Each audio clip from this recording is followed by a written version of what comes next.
Highly portable, very affordable, and certified to run Netflix and Amazon Prime Video in Full HD. It's a tiny dongle that makes your TV smarter, and it's called the Mi TV Stick. But is it worth buying? Time to inspect.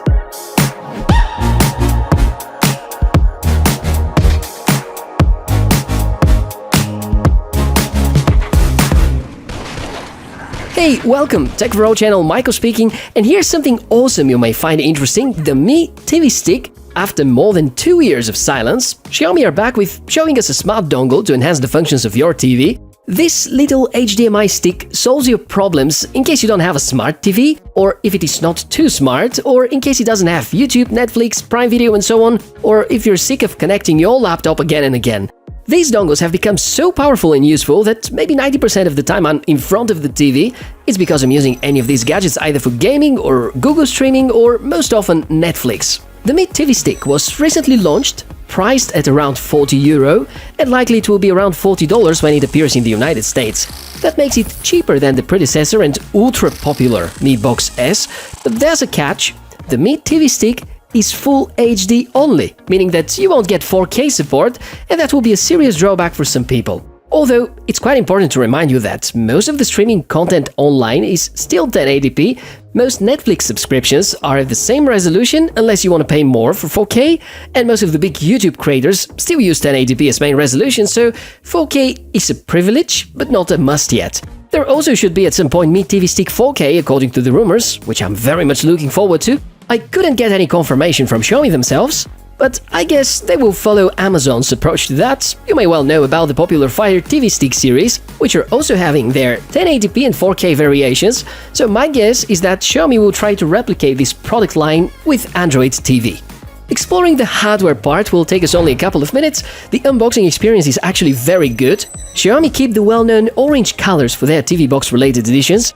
I need to underline that this device runs Google certified Android TV, meaning that every update and enhancement for this OS is approved and checked by Google themselves, so there is no room for bloatware or shady apps, which is quite good. The box is advertising the major key points: Full HD support, Google Assistant, Chromecast and more features that we are going to talk about in a moment.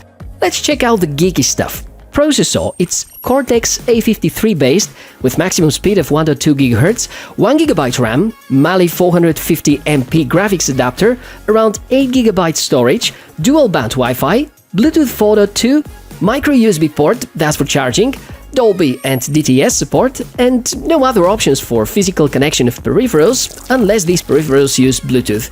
It's designed to be as small and compact as possible, and the size, it's not much larger than a flash drive.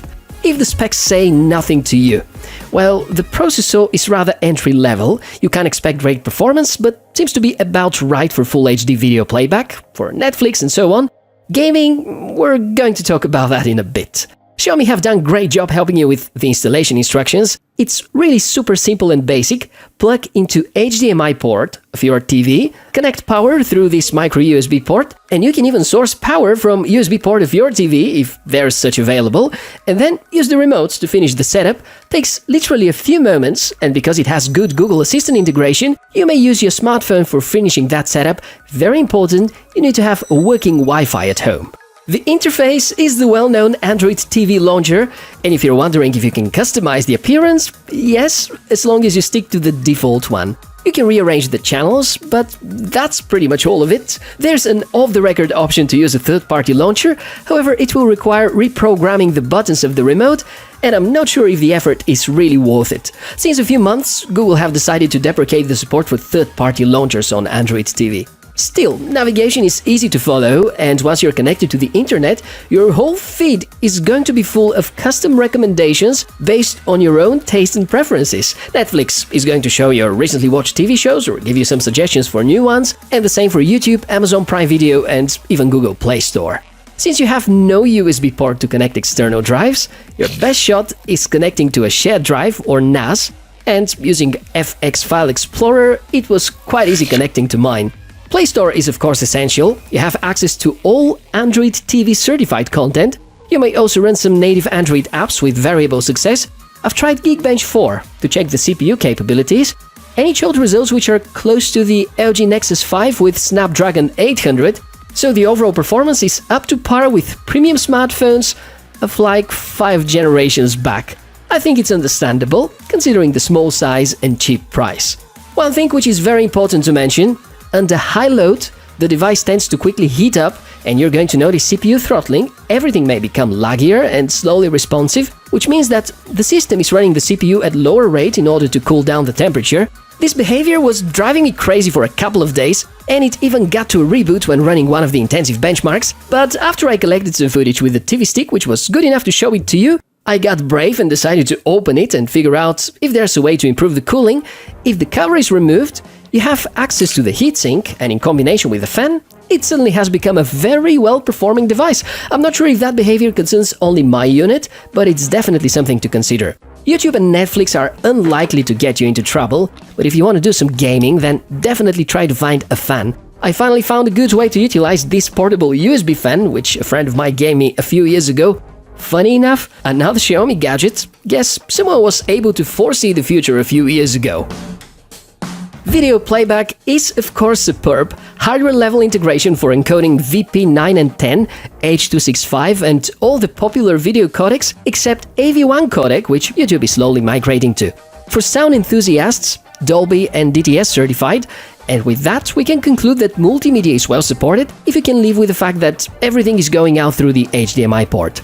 The remote is of course fantastic, with these buttons and its evolution to the predecessor, dedicated buttons for the most popular streaming services these days, and that's very convenient. The Mi TV boxes have always been among the very few devices which have certified Netflix and give you the chance to enjoy Amazon Prime Video both.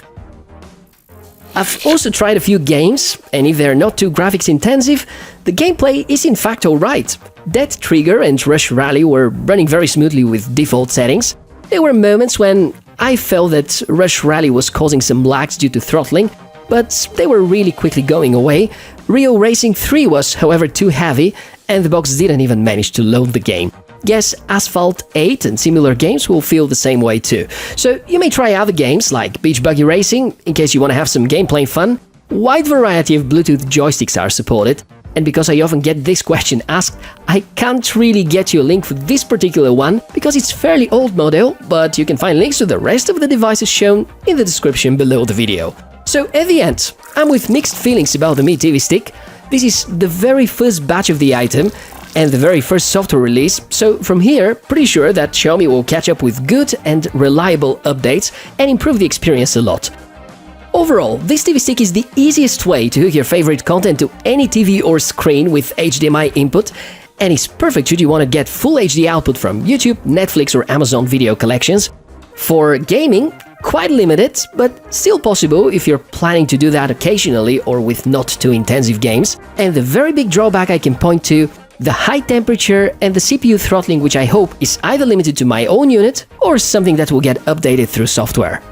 Looks like this stick is going to be the entry level of Xiaomi's Android TV family. $40 and you have built-in Chromecast, Netflix and lots of other content streaming options with the necessary certification levels, and the size of a big flash drive. Should you want something more capable, like a 4K device, the Mi Box S is still available, and we're looking forward to the Mi TV Stick 4K, which, while not officially confirmed, is likely going to be the next logical step. As usual, for sharing your opinion and follow-up questions, I'll be keeping an eye on the comment section below. Links to most of the products shown you will find in the description below the video. I'm Michael and would greatly appreciate if you support the channel by subscribing and sharing the video with your friends. Take good care of yourself, and I'll see you in a few days' time. Bye!